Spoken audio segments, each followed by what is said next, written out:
aos varões galileus, aos varões, eu quero falar nesta noite sobre o caráter de um ministro e que é tempo de conversão. Levanta a mão aqui quem exerce liderança aqui na igreja. Levante a mão, os líderes. Eu vejo que grande parte aqui exerce liderança. E como é um culto voltado para os homens, é imprescindível, os homens que são líderes, que são cabeça, instituído por Deus para cuidar da família, é imprescindível que os homens tenham um caráter transformado pelo poder da palavra. Mas a mensagem que eu vou ministrar, ela vai abranger toda a igreja, porque eu quero falar de conversão, eu quero falar de caráter transformado. E eu louvei a Deus pelos ministros aqui do louvor, e o irmão que até falou de Spurgeon. Fiquei contente, significa que conhece a história da igreja e conhece o quão os homens, a partir do século XVI, com a reforma protestante, começando com Lutero, Calvino, John Knox, passando aí pelo John Wesley, que fez uma revolução na Inglaterra. É importante a gente saber que quando a igreja de Deus, ela tem compromisso com a palavra, e ela é transformada, ela verdadeiramente é convertida, ela é regenerada, nós vamos cumprir o nosso papel até a vinda de Jesus e vamos ganhar muitas almas para Cristo. Mas eu preciso também dizer, mesmo sendo a primeira vez que eu venho aqui, que é com tristeza que nós estamos vivendo uma das piores crises na igreja brasileira, onde muitas pessoas que frequentam a igreja, elas frequentam uma igreja, uma denominação, porque buscaram um Deus apenas da cura, do milagre, um Deus apenas que lhe traz uma palavra positivista para ela passar uma semana melhor, um Deusinho pequeno, mas não o Deus das Escrituras. O Deus da Escritura é um Deus que propõe o que vocês escreveram aqui: santidade ao Senhor, Kadosh, um povo separado, ou do grego agion, um povo separado, povo de Deus, povo que reflete o caráter santo de Cristo, a imagem de Cristo. Então eu quero vos explanar nesta noite uma reflexão, principalmente para você que é obreiro, para você que é ministro, que é líder na casa do Senhor. Eu quero falar sobre caráter transformado. E nada melhor do que nos pautarmos no que Paulo disse aqui à igreja em Mileto, escrito por Lucas. Então, Atos capítulo 20, depois nós vamos ler Lucas 22. Atos capítulo 20, versículo 28. Paulo, no seu discurso em Éfeso, aos líderes da igreja, ele vai dizer assim: atendei por vós e por todo o rebanho, sobre o qual o Espírito Santo vos constituiu bispos, para pastoreardes a igreja de Deus, a qual ele comprou com o seu próprio sangue. Eu sei que depois da minha partida entre vós penetrarão lobos vorazes, que não pouparão o rebanho, e que dentre vós mesmos se levantarão homens falando coisas pervertidas para arrastar os discípulos atrás deles. Portanto, vigiai, lembrando-vos de que por 3 anos, noite e dia, não cessei de admoestar com lágrimas a cada um. Agora, pois, encomendo-vos ao Senhor a palavra da sua graça, que tem poder para vos edificar e dar herança entre todos os que são santificados. Lucas, Evangelho de Lucas, um texto falado também no Evangelho de Mateus, mas eu prefiro ler aqui em Lucas, no versículo 21. em diante. Vou ler o contexto. Vou ler a partir do 24. Lucas, capítulo 22, no 24 diz assim: suscitaram também entre si uma discussão. Os discípulos de Jesus começaram a discutir sobre qual deles parecia ser o maior. Mas Jesus lhe disse: os reis dos povos dominam sobre eles, e os que exercem autoridade são chamados benfeitores. Mas vós não sois assim, pelo contrário, o maior entre vós seja como o menor, e aquele que dirige seja como o que serve. Pois qual é o maior que está à mesa, ou quem serve? Porventura não é quem está à mesa? Pois no meio de vós eu sou como o que serve. Vós sois o que tendes permanecido comigo nas minhas tentações. Assim como meu Pai me confiou no reino, eu vou-lo confio, para que comais e bebais a minha mesa no meu reino, e vos assentareis em tronos para julgar as 12 tribos de Israel. Simão, Simão, eis que Satanás vos reclamou para vos peneirar como trigo.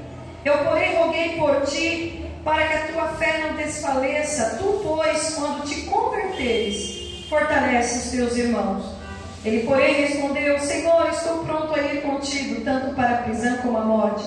Mas Jesus lhe disse: afirmo-te, Pedro, que hoje 3 vezes negarás que me conhece, antes que o galo cante. Oremos ao Senhor.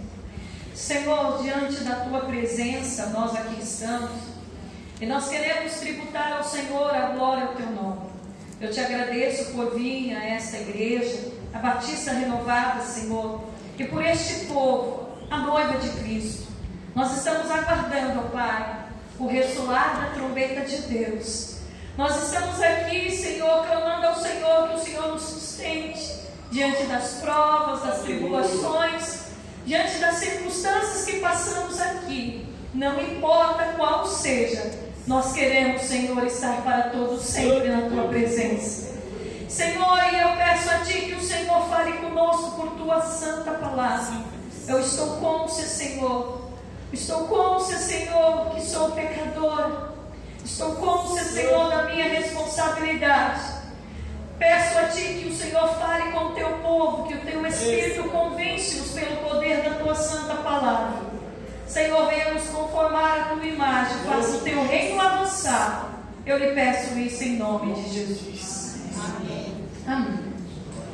Irmãos, o primeiro texto que eu li, o apóstolo Paulo encontra-se em Mileto, lá em Éfeso.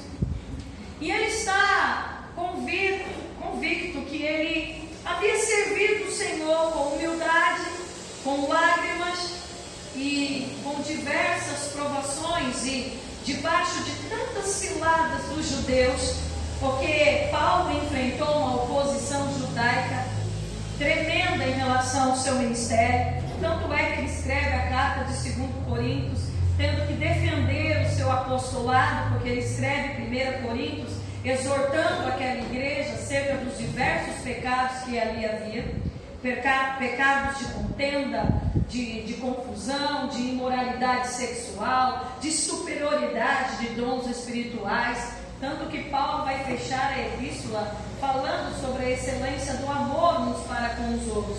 A igreja de Corinto deu trabalho. E a igreja de Corinto questionou muito o apostolado de Paulo. Paulo foi açoitado 5 vezes pelos judeus. Passou fome, ele vai descrever em 2 Coríntios 11. Paulo sofreu muito por conta do seu ministério.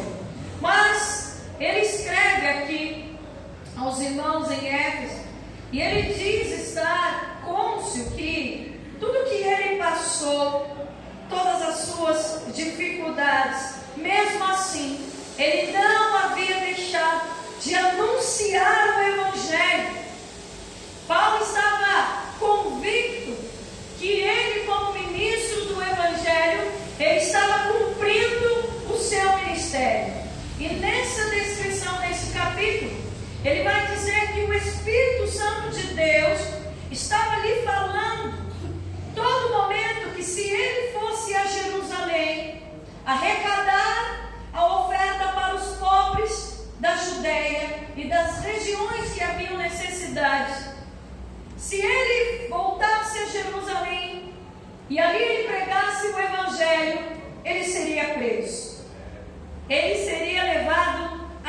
visão. E mesmo o Espírito Santo de Deus lhe avisando sobre essas dificuldades, ele disse ali que ele iria testemunhar o Evangelho da graça de Jesus. E ele diz que ele iria cumprir o seu ministério com alegria. A palavra alegria no grego, chara, com convicção. As cadeias não tiravam a alegria de Paulo ser um servo do Senhor. Ele vai escrever isso aos Filipenses: alegrai-vos sempre no Senhor. Mas Filipenses ele escreve preso na sua primeira prisão em Roma, assim como Colossenses. Paulo era um homem que tinha convicção do seu ministério, e ele disse: eu vou cumprir meu ministério com alegria, porque eu fui chamado para testemunhar o Evangelho da graça de Jesus.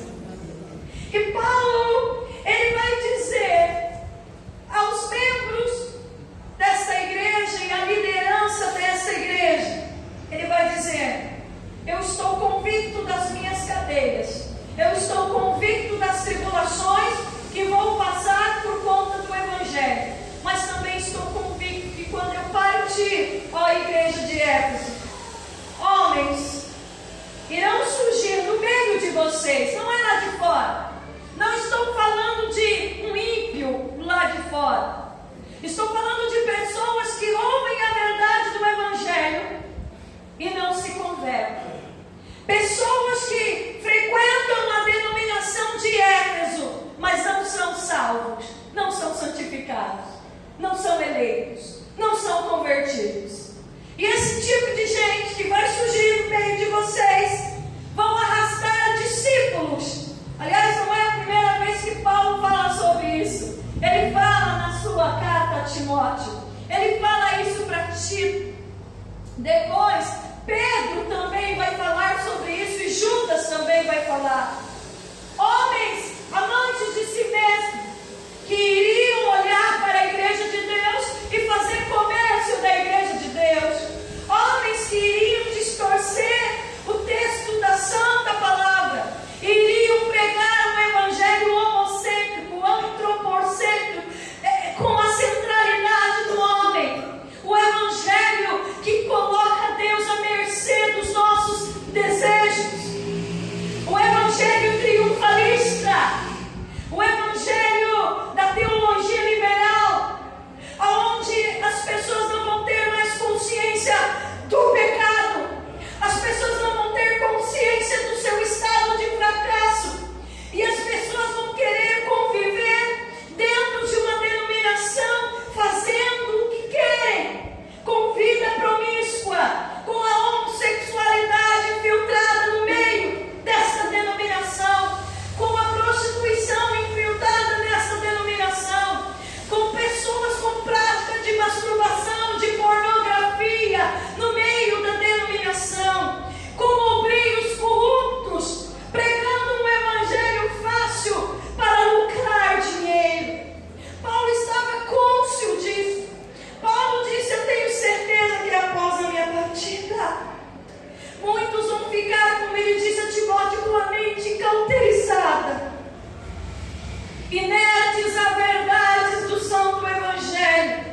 Pedro vai chamar esse tipo de gente de nuvens sem águas e de cães que comem o seu próprio vômito. Ouvem a verdade, mas não se converte. Isto me dói, irmãos, porque ao observar isso, Paulo dizendo que esses homens iriam surgir do nosso meio, do meio da igreja, e eu estou aplicando já para os dias atuais, são pessoas apóstatas, são hereges, são pessoas que abandonam a verdade. João, em sua primeira epístola, vai dizer que esses homens são anticristos, assim como vai surgir o iníquo, o homem da iniquidade, o anticristo. Mas o espírito do anticristo, a rebelião contra Deus, ela já está existente desde o jardim do Éden. E a gente chega à conclusão que existem pessoas que vão ouvir a verdade do Evangelho, mas elas não se convertem.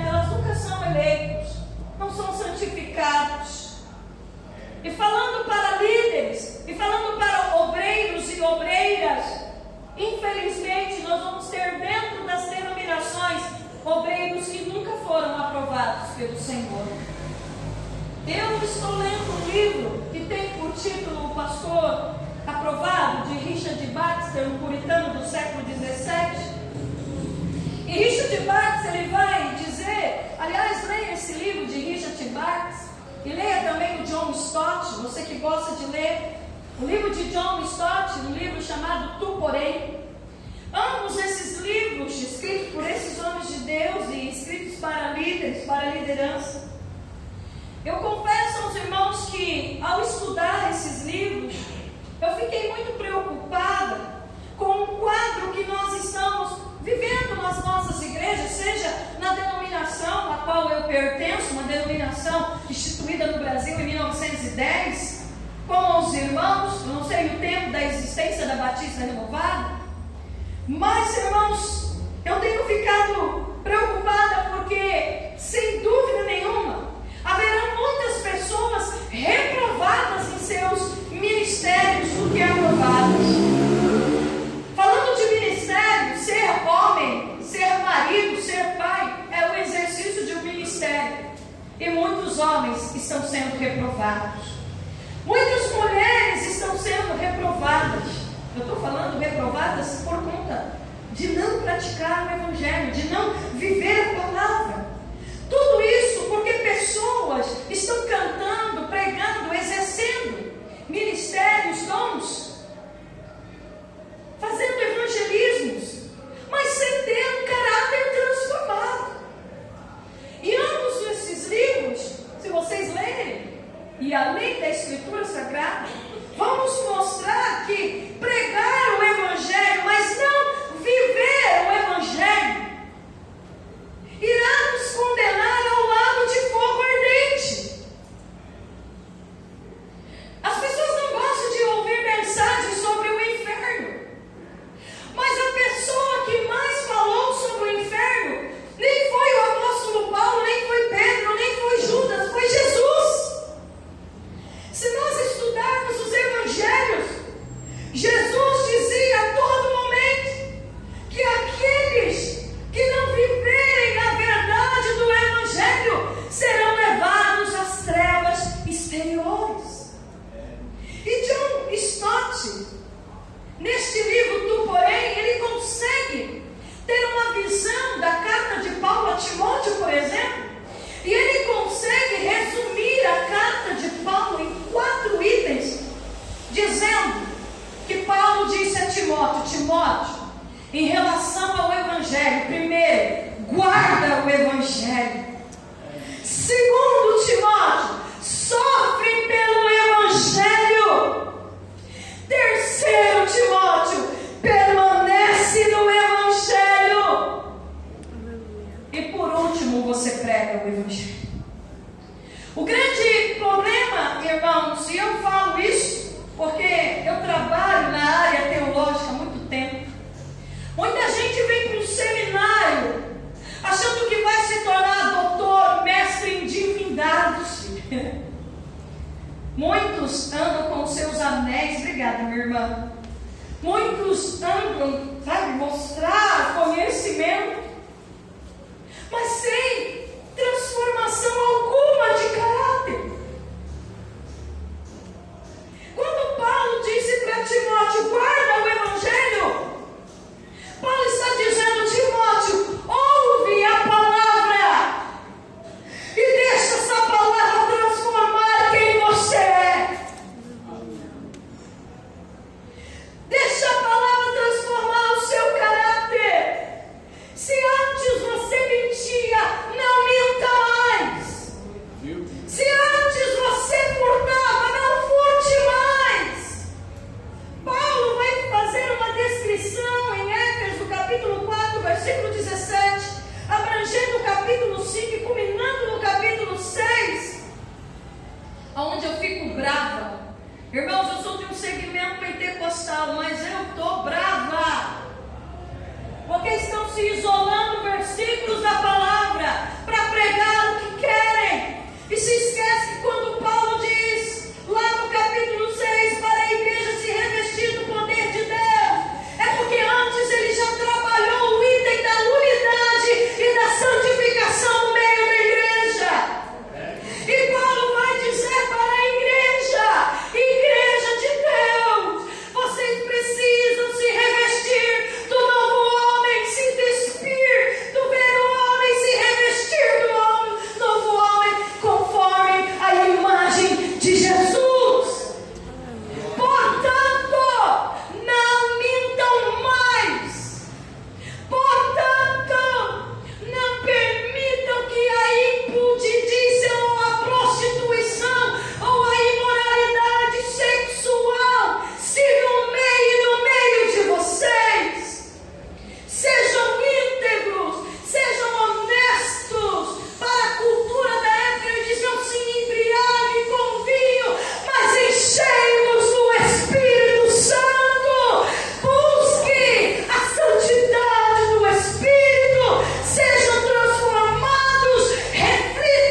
assunto é sério. Paulo vai dizer para Timóteo, lá no capítulo 3,14 de 2 Timóteo: Timóteo, tu permanece naquilo que você aprendeu e naquilo que você foi inteirado, sabendo de quem você aprendeu. Timóteo, seja justo, seja exemplo para os fiéis, seja um homem perfeito nas suas ações e habilitado para toda obra.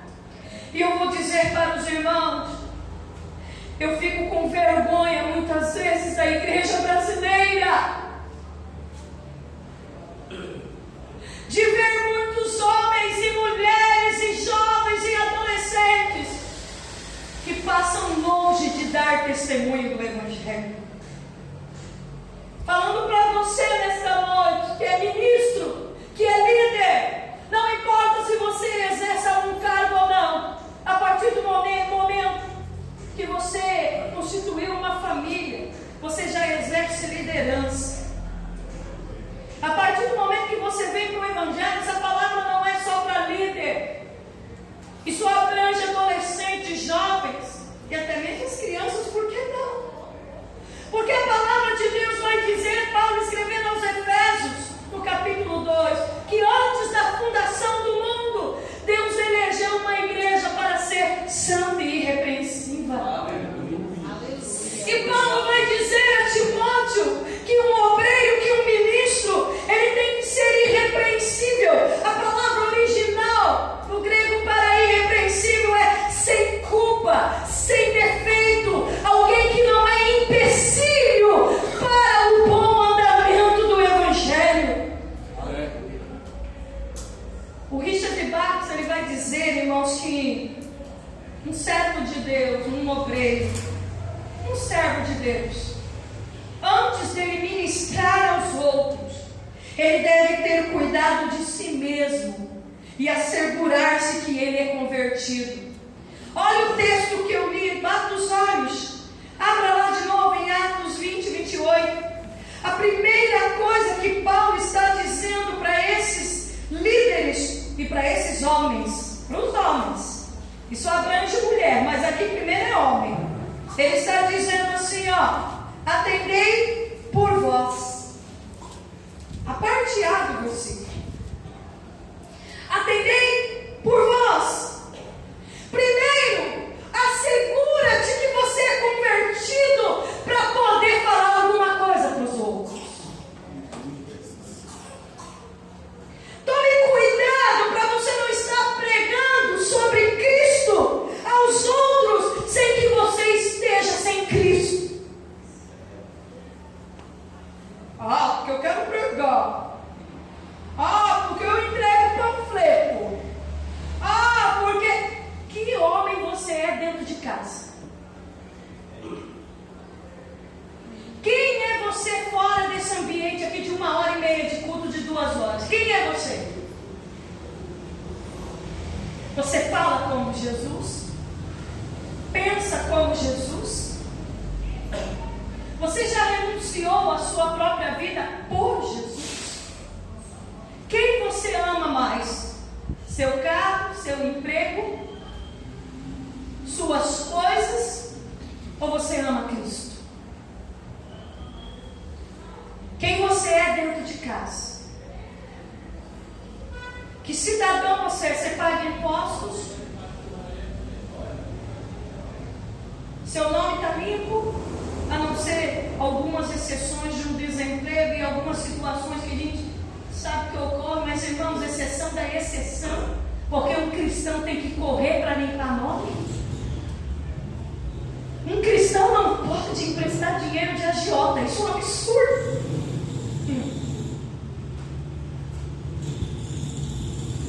Um cristão, lá em Antioquia, em Atos 11, eles foram chamados de pequenos cristos, porque eles pareciam com Jesus. No que você parece com Jesus? Irmãos, agora falando diretamente com os homens. Você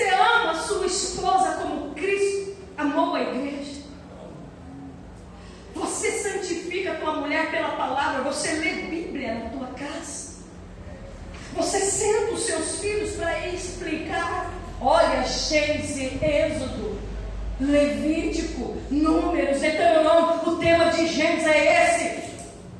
O tema de Êxodo é isto. Meu irmão, vocês conhecem a Bíblia? Agora não estou falando de você ir para um seminário. Eu estou falando, irmão, da pobreza. Como é que dizemos que somos cristãos se nós não conhecemos a Santa Bíblia?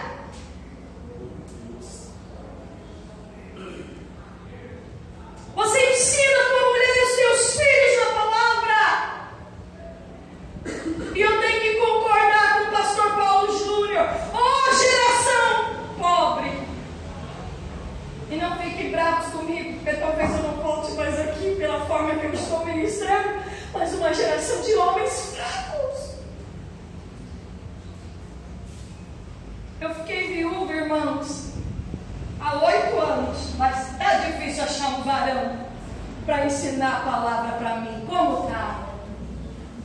E eu não estou falando de doutor, não. Eu estou falando de homem santo que vai para a madrugada dobrar o joelho e dizer: Jesus, santifica minha família, santifica minha esposa, santifica meus filhos. Eu estou falando de alguém que deve ser exemplo para mim. Aleluia. Você é exemplo.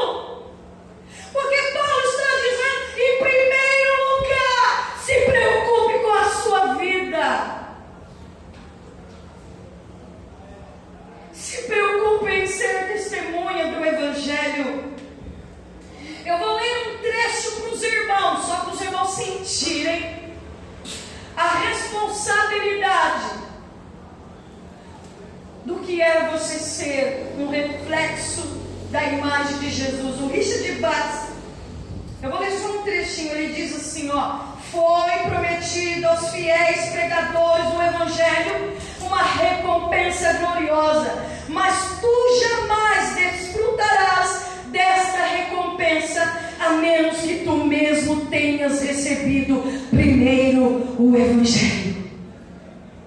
Há muitos pregadores que estão agora no inferno, as quais advertiam muitas vezes os seus ouvintes da necessidade de escapar dele.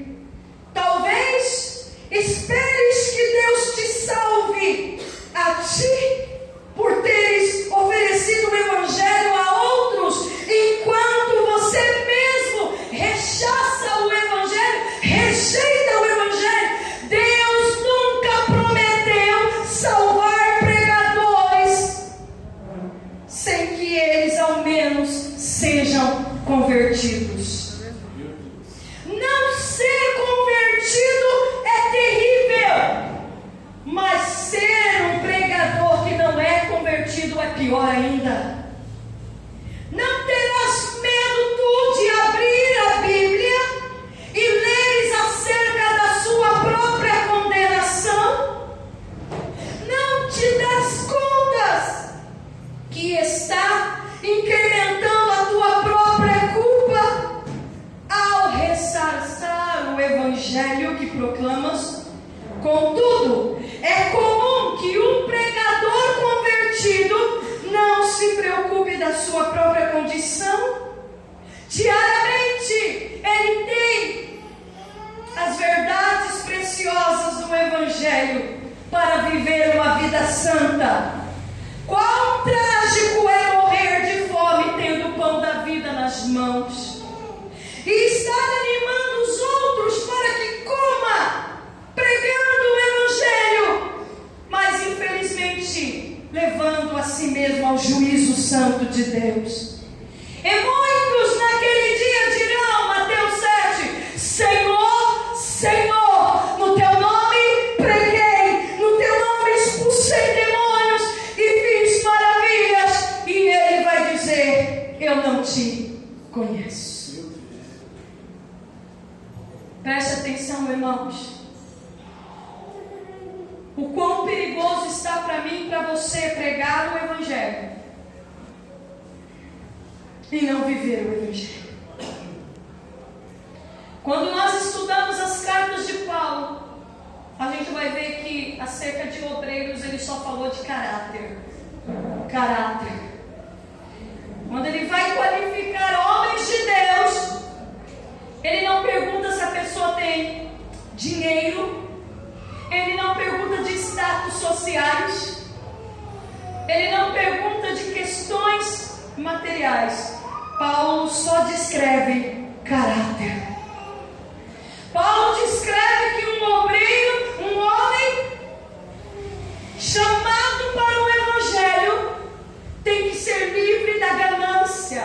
Ele vai escrever em 1 Timóteo 6, do 3 ao 12, que quem ensina outra doutrina e não concorda com as palavras de Jesus, palavras que Jesus ensinou sobre piedade, quem está vivendo de uma outra forma, causando contenda na igreja de Deus, comercializando a igreja de Deus, tendo ações malignas, homens com mentes pervertidas, Paulo vai dizer para esse tipo de gente que a única coisa que resta para esse tipo de gente é o juízo de Deus, porque eles se afastaram da fé.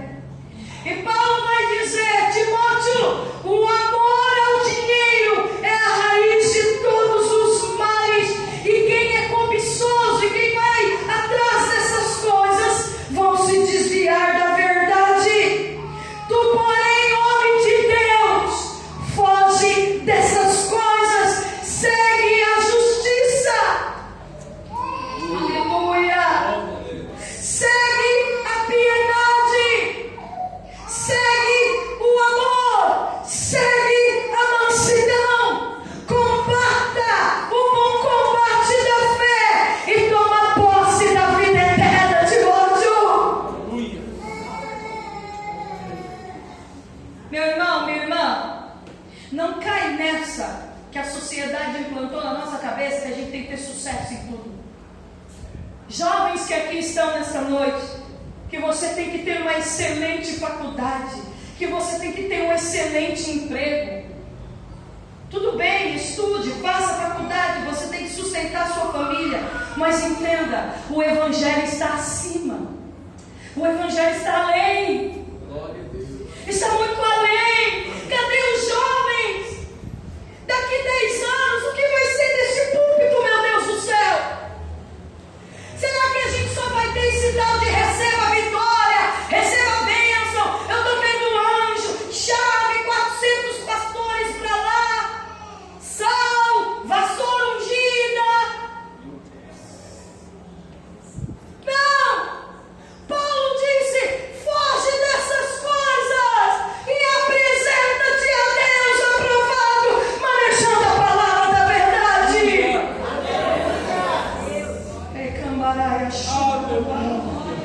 Evangelho não é sucesso. Evangelho não é poder e status material. Evangelho são homens e mulheres de Deus, contritos aos pés de Jesus, arrependidos de seus pecados e cheios do poder do Espírito Santo, para pregar a verdade, para viver a verdade. Aleluia.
Santo.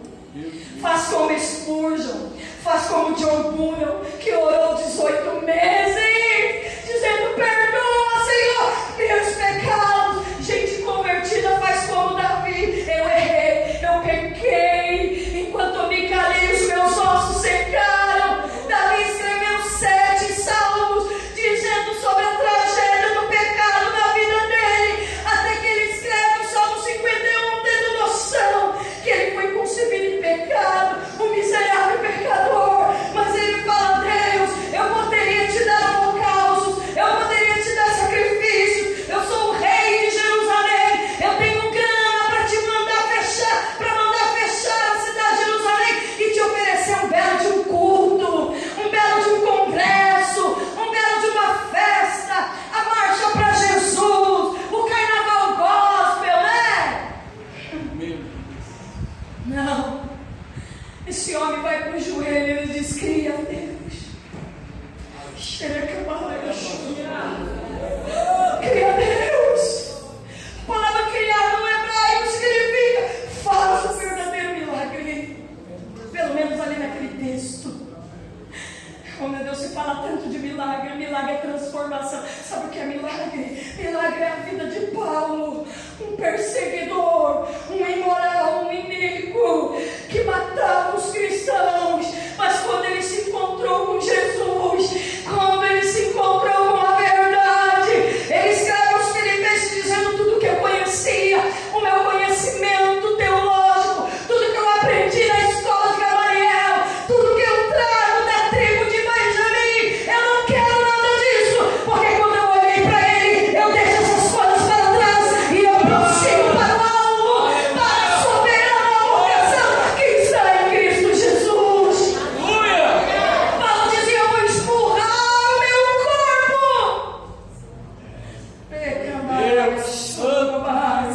por amor ao Evangelho. E voltando a Davi, Davi diz: cria em mim, Senhor, um coração ali no original é carodia significa caráter, muda meu caráter. Aleluia. Muda quem eu sou, me dá a alegria da salvação, Senhor. Deus, glória. Porque eu sei que um coração contrito o Senhor não despreza. Aleluia. Aleluia. Aleluia. Recandarai a chuva. Aleluia. Eu poderia vir aqui, irmãos, para agradar vocês, dizer: receba isso, receba aquilo. Se eu posso dizer algum, receba aqui, receba a mensagem do Evangelho e seja transformado. Conserva a tua vida. Não leva o Evangelho assim. O Evangelho não é benefício. Paulo escreveu, irmãos, aos Coríntios, no capítulo 12, versículo 15, dizendo: eu de boa vontade me gastarei e vou me deixar gastar em prol da vossa alma, ainda que vocês não venham me amar. Quando pregamos a verdade, temos mais inimigos do que amigos. Quando não passamos a mão na cabeça do pecado, ganhamos muitos adversários, e Paulo ganhou. Mas Paulo disse: eu vou me gastar pelo Evangelho e vou me desgastar pelo povo. Você que é obreiro aqui nessa noite, se existe uma injeção de ânimo, olha para a vida do apóstolo Paulo. A congregação de Corinto rejeitou Paulo em peso, mas mesmo assim ele disse: eu vou me desgastar. E ele disse para Timóteo: prega o Evangelho por amor a eles. Não desista, meu irmão. Sabe por quê? Porque já foi dito aqui: o poder para você continuar vem do alto. Quem te capacita é o Espírito de Deus. Paulo, ele não se preocupava em receber salário, nada disso. Ele diz para Timóteo, em 1 Timóteo 3, do 1 ao 13: fiel esta palavra, se alguém aspira o episcopado, excelente obra deseja. Mas é necessário que o bispo seja irrepreensível, esposa de uma só mulher, temperante, sóbrio, modesto, hospitaleiro, apto para ensinar, não dado ao vinho, não violento. Irmãos, foi feita uma pesquisa: 40% das mulheres que apanham estão dentro do segmento evangélico. Como pode um obreiro subir no púlpito e bater na esposa? A Bíblia diz que o homem de Deus, ele tem que ser inimigo de contenda, inimigo da avareza, ele tem que governar bem a própria família, criando os filhos na disciplina, cuidando, porque senão não vai poder cuidar da igreja de Deus. Não pode ser neófito, não pode ser alguém que chegou com um mês na igreja porque não tem experiência de fé, não pode. E Paulo vai dizer que muitos neófitos vão se ensoberbecer e vão cair na condenação do diabo. É necessário que o homem de Deus tenha bom testemunho dos de fora, para não cair na vergonha e no laço do diabo. Preste atenção no que eu vou falar aqui, é muito sério e eu me responsabilizo.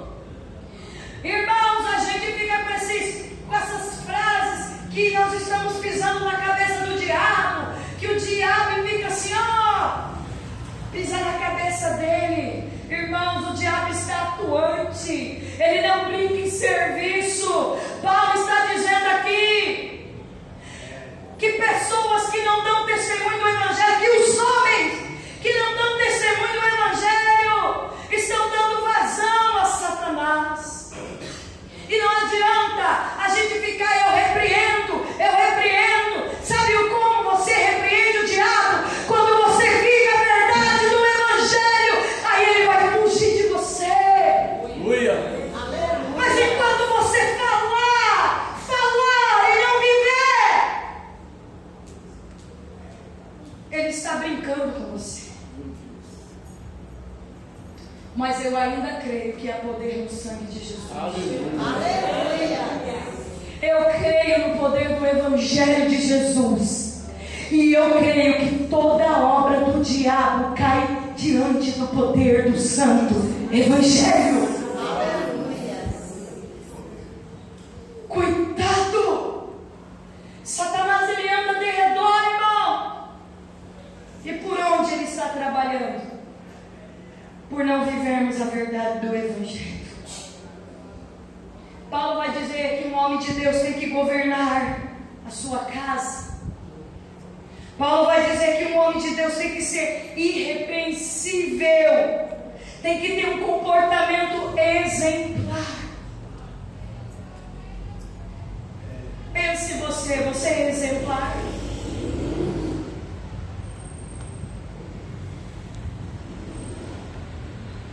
Se eu estivesse na Assembleia de Deus na festividade, ia estar lotado o culto.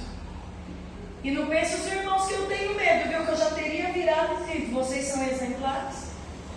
Quem me viu pregando em outro lugar sabe o que eu falo. Você é exemplar? Você governa bem a sua casa? Você é irrepreensível? Agora vamos entrar numa coisa, rapidamente, para eu não cansar vocês. Por que eu estou falando tudo isso? Porque, irmãos, eu li Lucas 22 para vocês. E aí eu tenho 12 discípulos, andando 3 anos com Jesus, ouvindo as suas pregações, sendo separado por ele. Mateus 10 narra isso, de 2 em 2, para ir pregar o evangelho, expulsar o demônio, orar pelos enfermos. Tudo que eu e você queria. Eita, quem que não quer? A popularidade. Jesus estava abafando, porque onde ia a multidão ia atrás. Fala a verdade, a gente gosta de andar, se tem um cantor gospel famoso, a gente já vai atrás. Onde tem multidão, fama, poder. Só pensando na possibilidade. Jesus e mais 12, seu nominho lá no outdoor. Eu quero andar com Jesus. Ele é popular. Ele multiplica pães. E aí, ele prega um reino. Ele prega sobre um governo. O coração dos discípulos vão se enchendo de cobiça. Até que vem a pergunta fatal: Jesus, quem vai ser o maior entre nós aqui, hein? A mãe de Tiago e João diz: Senhor, não dá para o Senhor dar um lugarzinho para os meus filhos lá no teu reino? Jesus olhou e falou assim: eles podem beber do cálice que eu bebo? 12 homens. Aí você vai falar: mas não foi Jesus que escolheu? Foi Jesus. O texto bíblico diz que ele orou para escolher. Mas fazer o quê? Infelizmente o homem pecou desde o jardim do Éden. Ele só poderia escolher miseráveis pecadores, assim como você.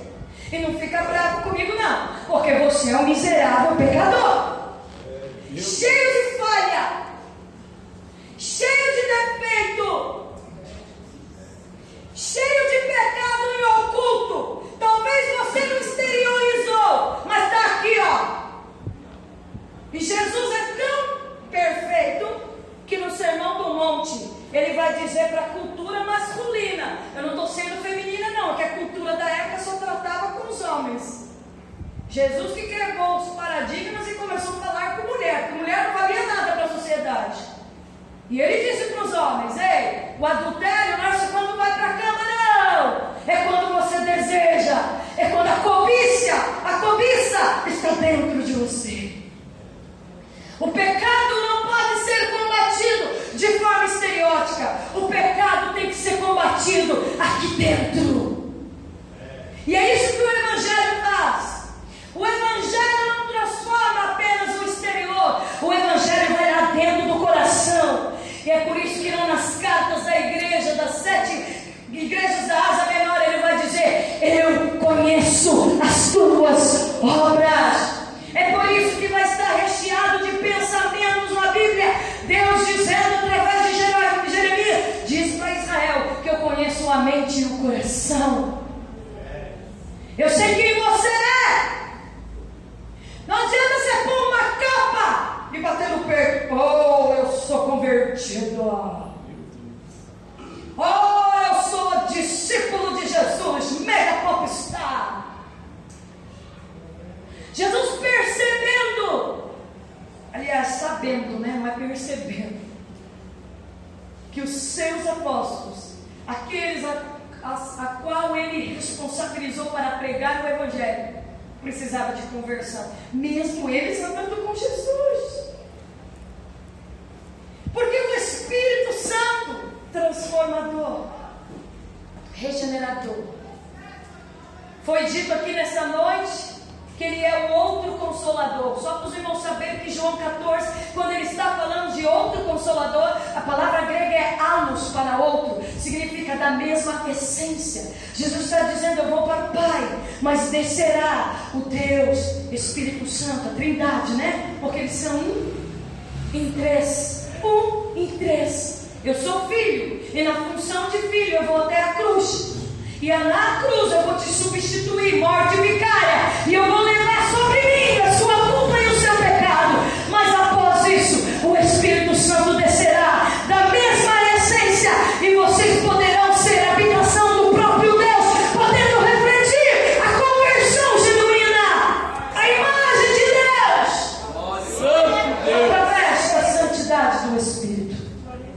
Por isso que ele fala: Paracletos, Consolador, vai estar todos os dias te santificando. Mas até então, os discípulos andavam com o Mestre. Não estavam ainda em Atos 2. E de repente Jesus, sabendo que o coração dos seus discípulos eram corações cobiçosos, Deus tinha que tratar com eles. Jesus vai fazer um discurso, se vocês não quiserem ler em Lucas, leia em Mateus. E Jesus vai falar sobre a responsabilidade dele sobre o reino. E quando Jesus fala sobre a responsabilidade dele sobre o reino, o zoião deles crescem. Parece que tudo aquilo que Jesus falou, eles esqueceram e falaram: não, a gente vai ser grande, a gente vai ter poder. Imagine como esse meio evangélico mexe com a gente, irmãos. Imagine como o poder mexe. Imagine como o poder manipular pessoas através da palavra mexe com a gente. E a possibilidade de ganhar dinheiro, né? E a possibilidade de se tornar poderoso, líder de uma igreja como Pedro. E Jesus vai olhar para Pedro e vai dizer: Pedro, Satanás pediu para se andar, para pisar, para te esmiuçar. Não só você, como os outros. Mas eu roguei ao Pai.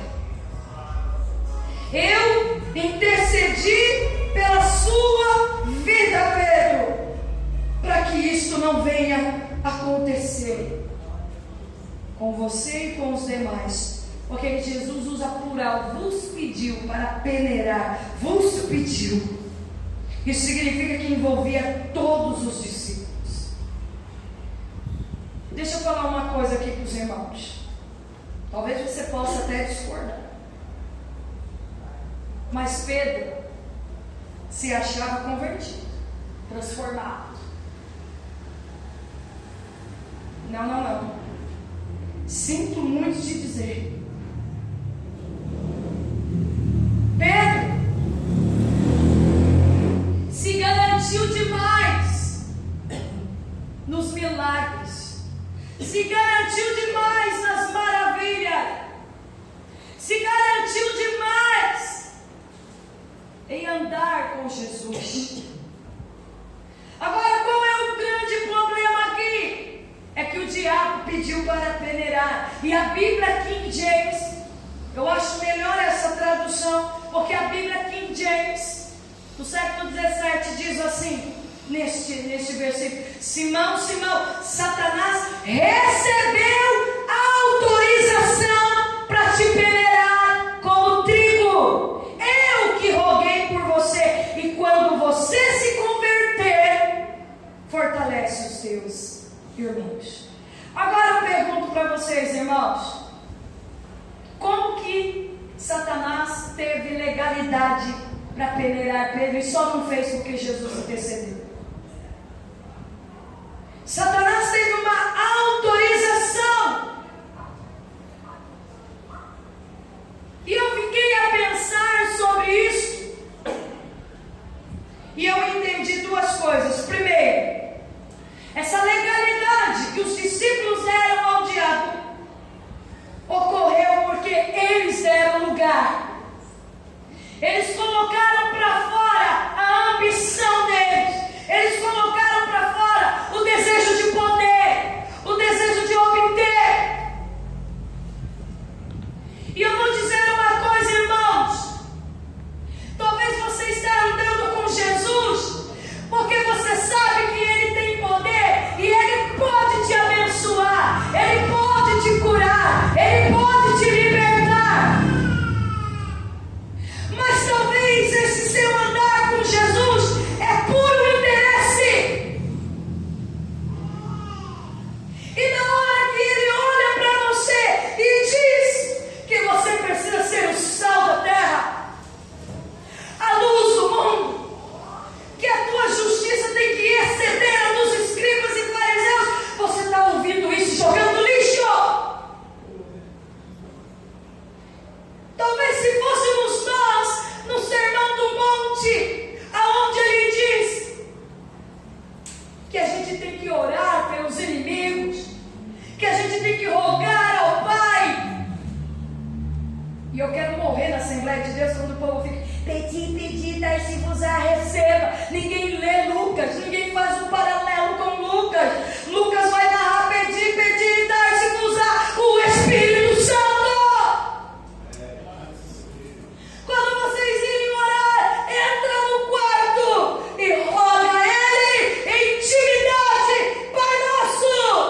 que estás no céu. O Senhor é santificado, santificado, santificado. Aleluia. Glória. Intimidade. Talvez estamos como eles, irmãos, vindo para os cultos, vindo, e eu quero morrer, como diz assim, vem para buscar a tua vitória. Buscar o quê? A vitória só foi dada. Já houve um grito chamado Tetelestai, está consumado.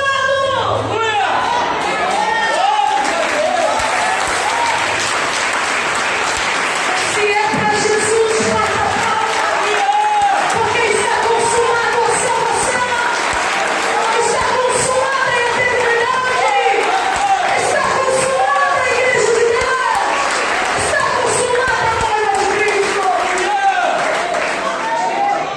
Glória a Deus. Não ande com Jesus para ver os milagres que Ele pode fazer. Isso é muito pouco. Xerecandaraia-cobarra. E eu vou dizer uma coisa, irmãos: o diabo está pedindo muita gente. Toma cuidado.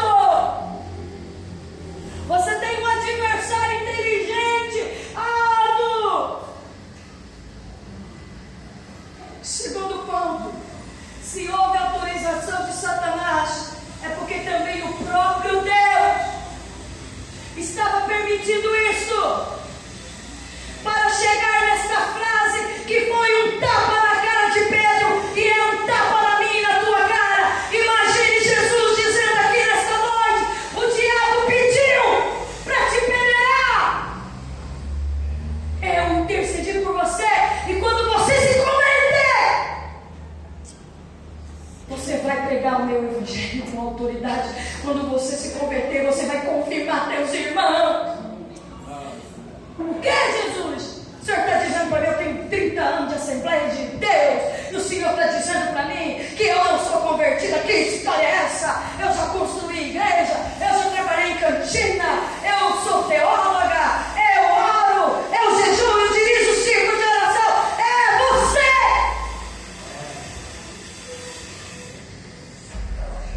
Eu canto no grupo de louvor, eu sou a esposa do pastor, eu sou o apóstolo não sei da onde, e até do raio que o bata. E Jesus está dizendo: quando vocês se converterem, o que você ia dizer para ele? O senhor está louco, o senhor está me ofendendo, o senhor está me julgando. O senhor não sabe quanto jejum eu já fiz na minha vida. O senhor não sabe, eu estudei pós-graduação na Mackenzie.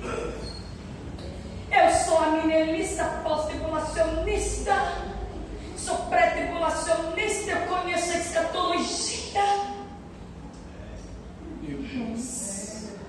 Ei, Jesus chama de novo quando você se converter. Toma essa, Elisete.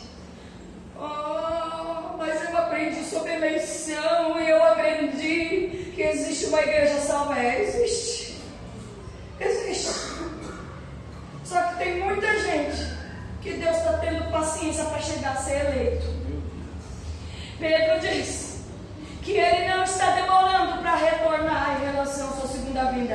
É que ele está tendo longanimidade, ira longa, macrotomia. Ele está tendo paciência com você, para você de fato ser um convertido, ser um regenerado, ser um homem santo, uma mulher santa,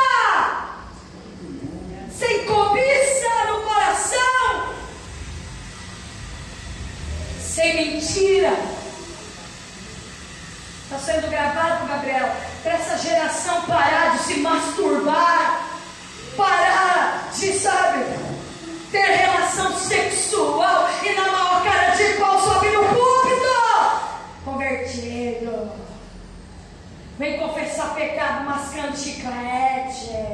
Como se a igreja fosse novamente o catolicismo romano e se aqui fosse um purgatório. Ei, deixa eu te falar, o nosso Deus é Deus de santidade, Ele é misericórdia, Ele é amor, mas Ele é justiça e santidade, e Ele requer uma noiva santa.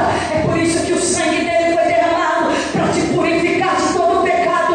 Em nome de Jesus, levanta a mão assim, você que crê no poder do sangue de Jesus, deixa Ele tirar todo o pecado nessa noite. Aleluia. Analise se você é convertido. Analise o seu coração.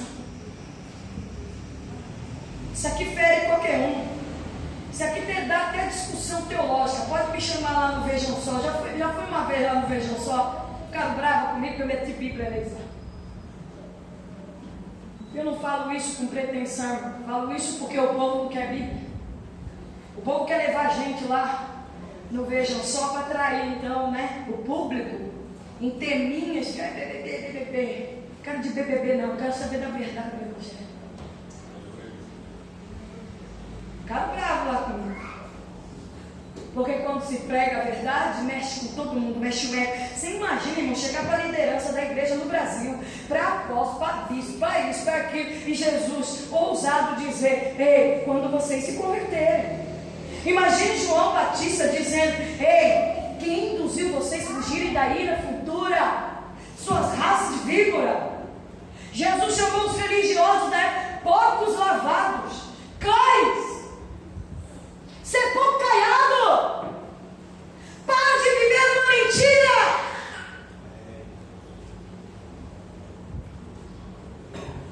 Se eu fosse da época que eu acho que eu ia ficar bravo com Jesus, ia ferir o meu ego, eu ia ficar muito bravinha, né? Jesus está dizendo que Ele está me julgando, diz nada, julgando a minha vida. Mas Jesus estava literalmente dizendo: quando você se converter, não, Senhor, eu vou contigo até a morte.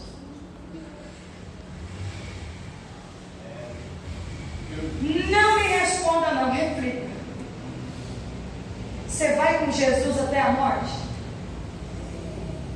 Você está preparado para ir para a janela 10x40? Porque aqui a gente canta que é uma beleza. Vai lá na Coreia do Norte. Você sabia que tem irmãos nossos sendo decapitados agora? Vamos estudar a história da igreja? Milhares de cristãos mortos. John Hus, quando estava para ser morto, falou: pode me matar. Daqui 6 anos vocês estão matando o ganso, mas vai nascer o cisne. Ele estava falando de Lutero. Mas você tem coragem de pegar 95 teses e pregar na porta? Quem quer ir comigo agora, bradar e dizer: ei, vocês estão dando aí vazão à cadeia de um homem que está lucrando dinheiro, e muito dinheiro, e está sendo lançado o filme do apóstolo Paulo que ninguém está divulgando.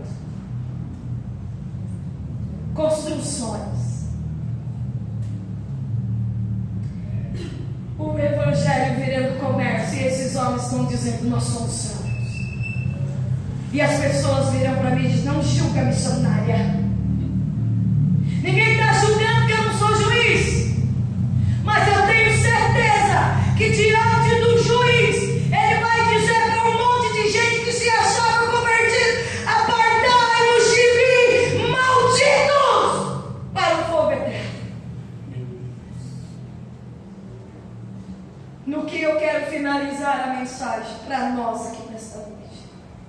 Jesus disse antes que o galo cante, viu, Pedro? Você vai me negar. Gente, o galo, por que Jesus falou do galo? Podia ter falado do papagaio e do periquito. Sabe por quê? Porque o galo canta todo dia. Vai morar na roça. Quem já morou na roça aqui? Quem já teve um galinheiro? O galo canta todo dia ou não, irmã? Todo dia. Jesus poderia ter falado do papagaio, o periquito, o gato, quando o cachorro latir, mas ele disse o galo. Sabe por quê? Porque ele quis dizer exatamente isso. Pedro, você está se achando tão convertido, como o galo canta todo dia você poderá me negar. Não se ache, não. Não se coloque num patamar de Deus. Entenda a tua fraqueza, Pedro. Você é fraco, pobre, pecador. Eu não estou separando apóstolos para serem super-heróis. Eu estou separando homens fracos que reconhecem a sua miserabilidade, que reconhecem a possibilidade de me negar, mas que se dobrarão à minha presença e confessarão os seus pecados e me dirão: me enche de poder, porque eu não quero te negar. Aleluia. Porque só de te pensar, Senhor, que eu posso te negar, e eu sei que eu posso. Eu sei que eu posso tropeçar, mas eu não quero. Me ajuda. Me ajuda, Espírito Santo. Santo Deus, aleluia. Se os homens que estão aqui nesta noite dobrarem os joelhos e dizer: eu sou fraco, eu não estou regendo a minha família como a Bíblia diz que tem que ser, e eu reconheço isso, me ajuda, Deus, ser um homem segundo a palavra. Aleluia.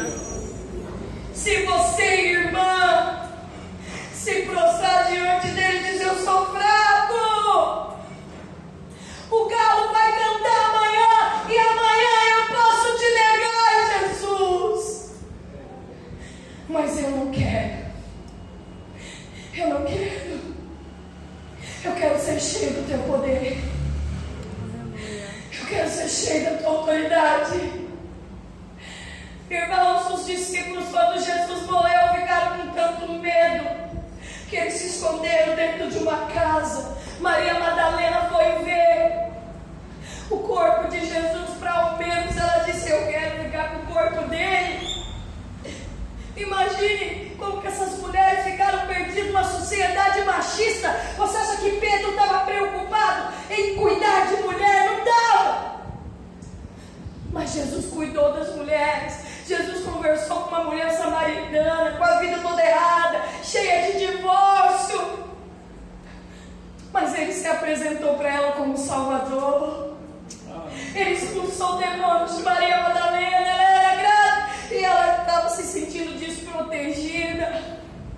E quando ela vê que o sepulcro estava vazio, Jesus aparece para ela. E ela só reconheceu o mestre quando ele falou com ela, porque de fato as ovelhas reconhecem a voz do seu mestre.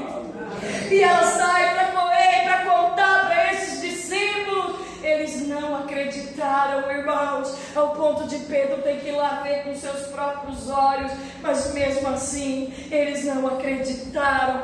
Acredito eu, pela leitura dos evangelhos. E aí quando eu chego em João 20, eu vejo esses homens pescando. Acredito eu que eles falaram: chega, que negócio de pregar o evangelho, isso tudo é balela, vamos voltar para a nossa profissão. Até que Jesus já havia aparecido para eles ressurreto.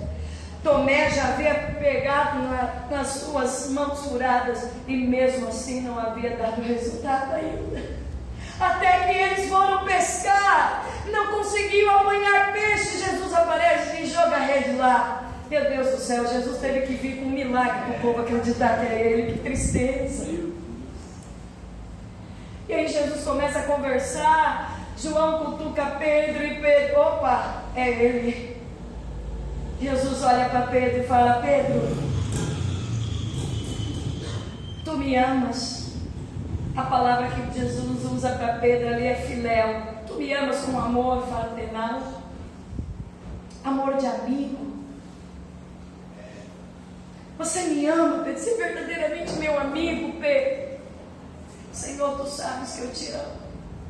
A segunda vez: Pedro, você me ama? Senhor, tu sabes que eu te amo. Pergunta de novo, a terceira vez, mas agora ele muda a palavra, não é filéu, é ágape ou agapô. O amor ágape é o amor que você está disposto em dar a vida pelo outro. Jesus perguntou, Pedro falou, ficou entristecido pela pergunta. Não, creio eu que ele ficou entristecido, que deve ter passado um filme na cabeça dele, né? Porque Mateus 10, Jesus fez um discurso dizendo para eles que quem o negasse diante dos homens, Jesus ia negar também diante do Pai. Talvez Pedro pensou nesse discurso. E Pedro olhou para Jesus e falou, Senhor, Tu sabes todas as coisas. Parece que Pedro quis dizer assim, Senhor, Tu sabes que eu errei contigo. Tu sabes que eu falei contigo. Tu sabes, Senhor. E naquele momento, Jesus poderia ter dito para Pedro, Pedro, eu vou te descartar. Não, Jesus disse, apacenta as minhas ovelhas. Aleluia.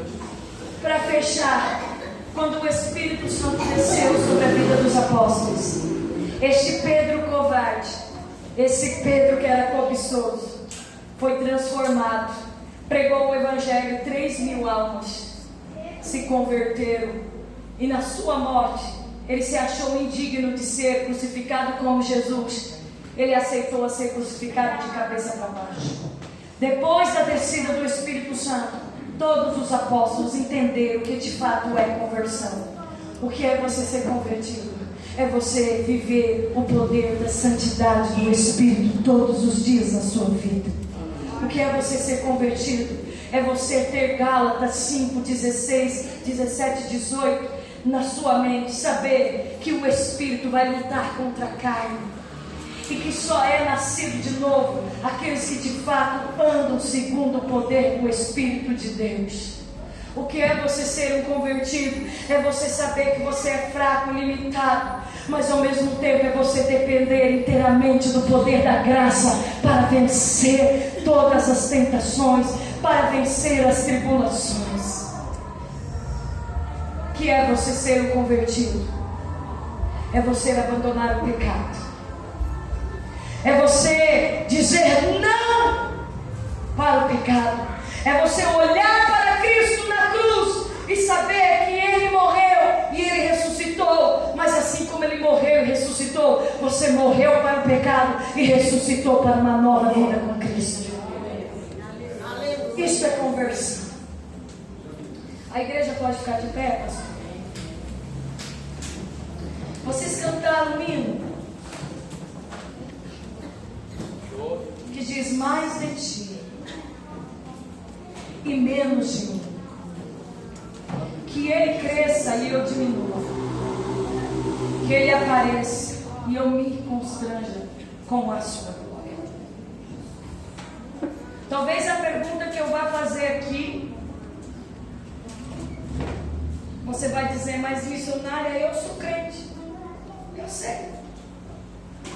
Eu sei que você crê que Jesus vai até a cruz. Eu também creio. Mas a pergunta que eu vou fazer é: você entendeu este Evangelho? Amém. Este Evangelho que te confronta. Este Evangelho que exige de você transformação. Exige de você caráter. Exige de você mudança. Exige que você venha reconhecer as suas falhas, para que você seja cheio do poder de Deus. Chega, né, irmãos? Sei que não é o caso aqui, de cultos, aonde a gente está falando que Deus desceu com a sua Shekinah, e a gente não tem noção do que significa a palavra Shekinah. Shekinah é a manifestação da santidade de Deus entre o seu povo de forma perceptível, mas é a santidade de Deus. Lá no Antigo Testamento, a santidade de Deus não se manifestava sem que o povo se separasse, sem que o povo se arrependesse dos seus pecados. Se a Igreja Batista Renovada quer ser a Igreja de Cristo, vocês precisam refletir. E vocês precisam, assim como eu, se arrepender e se lançar à cruz, para que a cruz te transforme. Se você tem mágoa de alguém, raiva de alguém, inveja, fofoca, mentira, talvez você não exteriorizou o pecado, mas ele cair dentro de você, te consumindo, e você só não faz talvez porque você é filho de crente, por causa do pastor, por causa disso. E de repente você está andando com Cristo, porque você crê até em Cristo, os apóstolos criam. E talvez, meu querido, você ainda não.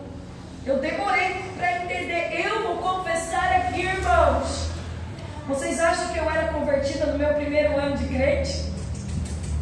No meu segundo ano? Não. Eu frequentava a igreja. Eu cantava nos grupos. Mas eu só fui entender conversão, eleição, quando o Espírito de Deus me confrontou e disse: Elisete, você tem que mudar. E essa mudança depende de você compreender o poder da minha atuação dentro de você. Mudar, irmão. Sabe por que tem casamento falido? Porque os casais não querem mudar. E não adianta você vir tomar a ceia do Senhor da maneira como está. É mudança, irmãos. É comprometimento. É gente com o joelho dobrado. Como os apóstolos, depois que entenderam, dizer: bom, se ele mandou ficar em Jerusalém, eu vou ficar de Jerusalém até que do alto desça o poder. O poder que transforma. E é isso que eu estou falando no final desta mensagem. Quem quer o poder que transforma, saia do seu lugar. Eu não estou te oferecendo carro, bênção, chave de ouro. Eu estou te oferecendo o poder transformador do Evangelho. E não é vergonha para ninguém. Não é vergonha dizer: eu quero. Eu quero. Às vezes a gente fica assim: não, mas eu vou lá na frente, todo mundo vai achar que eu estou. Ué, irmãos, eu sou a primeira aqui. Poder que transforma. Pregar o Evangelho com autoridade. Eu estou te convidando a vir aqui comigo. Graças a Deus, veio uma. Mas tem mais. Os homens. Você que quer ser o marido que a Bíblia diz que você tem que ser.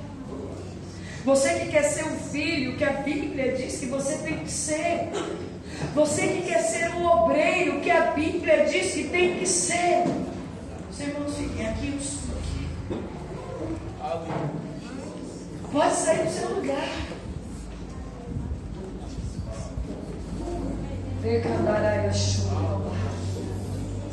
Pode vir aqui um irmão do louvor. Sabe o hino que vocês cantaram? Que ele cresça e eu diminua. Agora a gente vai se diminuir. Não importa, talvez você é ministra como eu. Nós, os ministros, vão vir me ajudar a ministrar, mas sabendo que nós, ministros, também precisamos dessa transformação.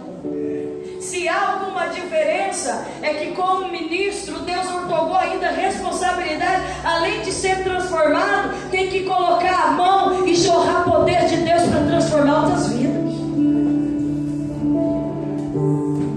Saia do seu lugar. Você que precisa de transformação, de regeneração,